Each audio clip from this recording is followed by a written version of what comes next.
இன்று நமது வாராகி அம்மனுக்கு மகா யாகம் நடைபெற இருக்கிறது. காலை 8:30 மணி அளவில் கோபூஜை நடைபெறும். அதனைத் தொடர்ந்து கணபதி ஹோமம் நடைபெறும். அதனைத் தொடர்ந்து மாலை 3:30 மணி அளவில் குதிரை வைத்து ஒரு பூஜை நடைபெற இருக்கிறது. அதனைத் தொடர்ந்து கன்னி பூஜைகள் நடைபெற இருக்கிறது. ஆண் குழந்தை 9 பேரும் பெண் குழந்தை 9 பேரும் வைத்து 4 மணி அளவில் பூஜை நடைபெற இருக்கிறது. அதனைத் தொடர்ந்து சுமங்கலி பூஜை 5 மணி அளவில் சுமங்கலி பூஜை நடைபெற இருக்கிறது.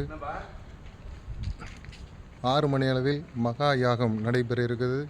அனைத்து பக்த கொடிகளும் கலந்து கொள்ளுமாறு ஆலயத்தின் சார்பாக கேட்டுக்கொள்கிறோம். நன்றி, வணக்கம்.